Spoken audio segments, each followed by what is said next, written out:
E no vídeo de hoje iremos falar sobre a relação anatômica entre as linhas de marionete e os vasos denominados faciais.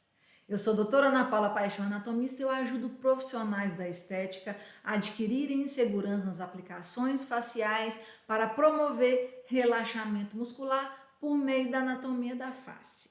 Bom, essas linhas de marionete, também denominadas da decepção, da insatisfação, são linhas de sentido inferior, verticais, longas, que surgem a partir da comissura oral, do ângulo da boca em sentido à mandíbula, em direção à mandíbula. São promovidas por meio da contração do músculo abaixador do ângulo da boca, junto com um processo de hipotrofia dos tecidos mole perioral.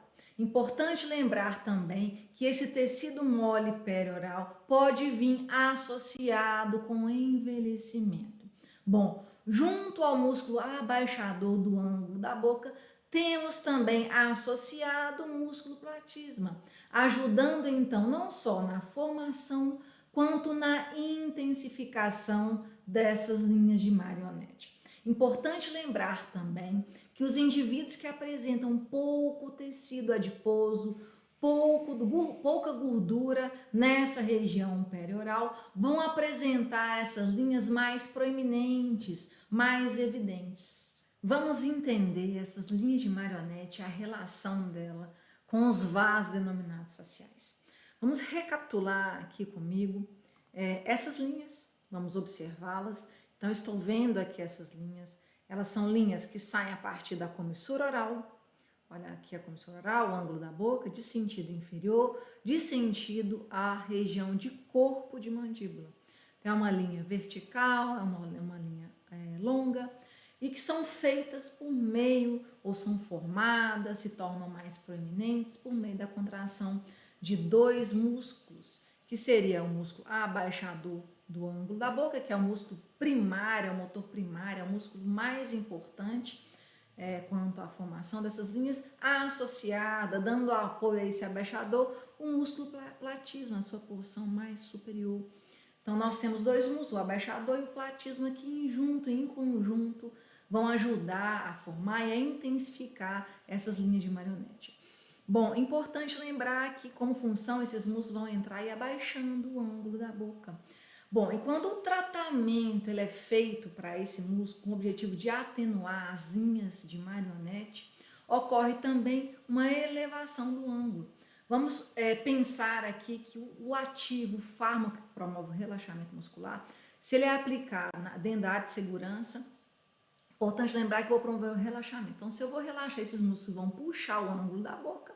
Quando eu relaxo, eu vou liberar esse músculo então. Então, ele não vai mais puxar. O que vai acontecer? Os músculos que vão elevar vão ganhar. Então, quando eu trato com o objetivo de atenuar, com o objetivo de reduzir essas linhas de marionete, eu vou também promover a elevação do ângulo da boca e também um sorriso mais evidente. Lembre-se que o tratamento ele é feito dentro da área de segurança e para isso peça-se ao paciente para fazer a expressão facial, para assim achar esse músculo. Por exemplo, pedir o paciente para fazer cara de triste.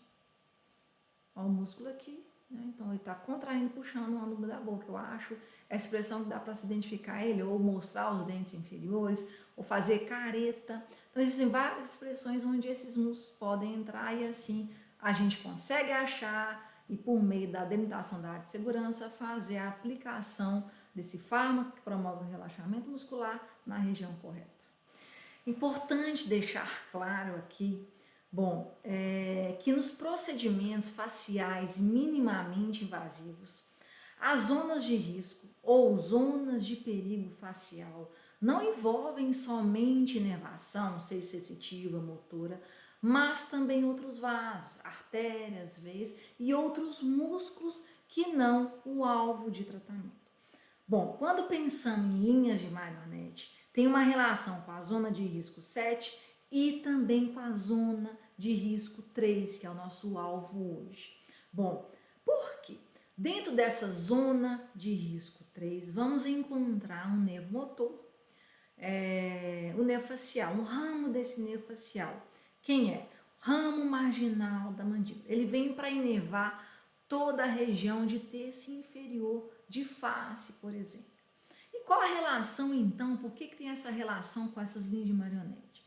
É o seguinte, dentro, atravessando essa zona facial 3, vamos ter não só a inervação motora, certo? Mas também vasos, artérias e veias faciais que vão passar dentro, que vão atravessar essa zona de risco facial, ou zona de perigo facial 3. Então, o que tem a ver tudo isso aí com a linha de marionete? É o seguinte, essa zona 3 fica ao lado mais lateral da área de segurança para o tratamento das linhas de marionete. Bom, quer saber mais sobre essa área de segurança para o tratamento das linhas de marionete? Vai lá no meu perfil, tem um vídeo completinho para vocês falando, relacionando linhas de marionete e a área de segurança. Bom, então após traçar a área de segurança, essa zona facial fica ao lado mais lateral em relação a essa área de segurança. Então lá dentro eu vou encontrar, dentro dessa zona de risco ou perigo 3 que fica ao lado da área de segurança, eu vou encontrar não só a inervação, como artéria e veia facial. Olha isso aí, que legal! Vamos entender essa zona de risco ou perigo 3 aqui comigo. Bom, como que eu vou fazer para achar essa zona de risco? Bom, vamos lá. Nós temos que traçar uma reta de 2 centímetros posterior à comissura oral ou ângulo da boca. Olhem aqui comigo. Então, eu faço uma reta posterior de 2 centímetros a partir da comissura oral do ângulo da boca. Tá? E essa reta ela vai encontrar com uma linha vertical que vem a partir do corpo da mandíbula. Então, olha a linha aqui vindo, encontrando com essa outra linha, fazendo um ponto. Esse ponto aqui é o ponto onde eu vou achar o meu círculo de raio de 2 centímetros. Então, a partir daqui eu vou fazer um círculo, olha lá, vou traçar um círculo de raio de 2 centímetros também. E esse círculo ele vai me demarcar essa zona de risco ou perigo facial 3. Esse círculo, basicamente, ele encontra-se sobre a região onde vamos encontrar o músculo platisma. Bom, esse círculo, no momento que achamos essa zona de risco que fica ao lado em relação, olha aqui, então aqui mais ou menos é a área de segurança. Mais uma vez, o vídeo dessa área de segurança encontra no meu perfil. E ao lado eu vou encontrar essa zona de risco 3. Olha que interessante, que importantíssimo sabermos desse detalhe aqui. Então, essa zona de risco 3 encontra mais ou menos lateral à área de segurança. Ela basicamente encontra-se em cima do músculo platisma. Nessa região, o músculo platisma ele vai encontrar-se mais fino, mais delgado e assim expondo o que? As estruturas anatômicas, expondo aí o nervo facial e também a artéria e a veia facial. Nessa região, principalmente região de corpo de mandíbula, margem ou borda inferior dessa região do corpo da mandíbula, o platisma se torna mais delgado, mais fino, expondo com mais facilidade as estruturas anatômicas de importância para nós nesse momento. Se observarmos com mais detalhe aqui, vamos ver o seguinte. Olha o nervo facial passando aqui, especificamente falando, né? O ramo marginal da mandíbula passando aqui, que é um ramo do nervo facial, que é um nervo motor. Então, ele passando aqui. E olha a relação dele com os vasos faciais. Olha aqui a artéria facial e a veia facial. A veia facial encontra-se mais posterior em relação à artéria e as estruturas estão mais próximas da área de segurança. Olha a relação que interessante. O que estamos vendo aqui? Um corte transversal na altura aí do corpo da mandíbula. Para mostrar para a gente o que? O seguinte, então fizemos um corte e vamos mostrar aqui. Então cortou nesse sentido e vamos pegar a estrutura e mostrarmos assim. Olha a estrutura aqui do corte. Então o corte foi feito aqui e olha ele aqui. Então fizemos um corte, vamos mostrar tudo desse corte relacionado à mandíbula. Então aqui eu estou vendo a região mais de mento e aqui atrás a região mais de ângulo de mandíbula. O que eu vou observar aqui? O músculo mentual, o músculo abaixador aqui do lábio inferior e o músculo abaixador do ângulo da boca. Olha ele aqui. Né? Mais posterior em relação ao abaixador, nós vamos ter o platisma. E olha a relação, olha, vamos pensar aqui, observar aqui a espessura desse músculo. Observe que mais posterior, esse platismo ele é mais espesso, olha aqui. Ó. Quando ele vai aproximando aqui do abaixador, ele se torna mais delgado, mais fino. Então, por isso, nesse momento, as estruturas estão mais propensas a lesões. Olha o nervo aqui, facial, ramo marginal da mandíbula, olha ele aqui, certo? E logo atrás desse nervo, a artéria e a veia facial. E olha a relação dessa artéria e veia com o músculo masseter. Olha lá, a artéria e veia facial encontra-se anterior ao músculo masseter. Olha lá, quando eu faço a mordida, eu observo esse ventre desse músculo masseter que participa da mastigação. É uma outra posição quanto à anatomia de superfície. É uma relação que a gente vai observar de anatomia de superfície. Músculo masseter, ventre anterior, logo anteriormente ao ventre anterior desse músculo, nessa borda anterior desse ventre muscular, eu vou ter as artérias e as veias faciais. Olha a minha relação. Então, olha aqui o ventre muscular do masseter e olha a borda anterior desse músculo, a relação com os vasos. Olha a importância de conhecermos a anatomia da face. Bom, mas e aí? Onde estão esses vasos? Qual a relação mesmo íntima desses vasos com o músculo platisma? De onde vêm esses vasos e para onde vão esses vasos? Vou mostrar aqui agora para vocês. Olha que interessante. Bom, então a artéria facial é o principal vaso que vai nutrir a região de face. Ela chega dando os seus ramos colaterais e ramos terminais. Então tudo vai começar a partir da artéria carótida externa. Bom, na altura da tireoide, na altura da vértebra cervical 4, a carótida comum, se divide mais uma vez em carótida externa e interna. A externa é o nosso foco nesse momento.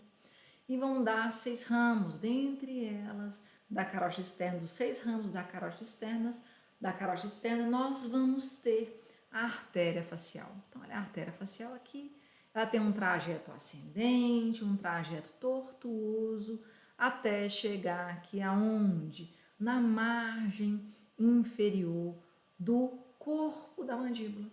Então, nesse momento aqui, ela tem um encontro com o músculo platisma. E aí o músculo platisma se encontra mais fino, mais delgado, e é onde ela se torna mais superficial. Nós conseguimos palpar ela e conseguimos sentir a nossa pulsação, sentir os batimentos cardíacos. Olha que interessante. De tanto que ela está superficial aqui. Então, eu vou encontrar mais uma vez o ventre do músculo masseter anterior a esse ventre, eu observo, eu consigo palpar aí a artéria facial. Eu estou palpando a minha aqui no momento. Ó. Consigo perceber a pulsação dessa artéria. Depois daqui, olha lá que interessante, olha ela aqui, tá lá, tem uma relação mais íntima com o platismo. Ela se torna mais superficial, depois ela aprofunda novamente, tem uma relação íntima com o bucinador, dá seus ramos labial superior, labial inferior, tendo uma relação íntima também mais profunda aí com músculos levantadores do lábio, do ângulo da boca, e continua subindo, dando mais ramos, dando seu ramo terminal, que seria no caso aí a artéria angular. Ok. E tá aí a veia facial, como é? Bom, tudo mais uma vez como se fossem os rios, pequenos rios caindo nos grandes rios. Então aqui funciona assim com a veia facial. A veia facial ela vai drenar toda a região de face, né? Só que aqui ela tem encontro com veias mais profundas, ela modifica um pouquinho da artéria facial. Mas aqui ela sempre está em conjunto com a artéria facial. Só na região de pescoço que a veia facial continua superficial e a artéria facial aprofunda-se um pouco mais.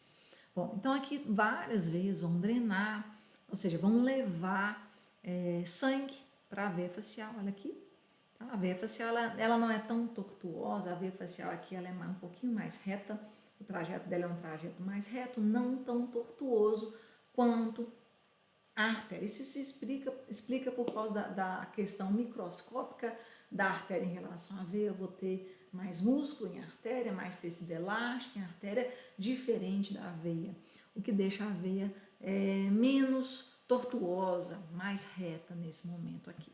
Então a veia facial está aqui, ó, ela aqui, lembrando que ela encontra-se posterior à artéria facial, ela é mais retinha e várias outras veias drenando para ela.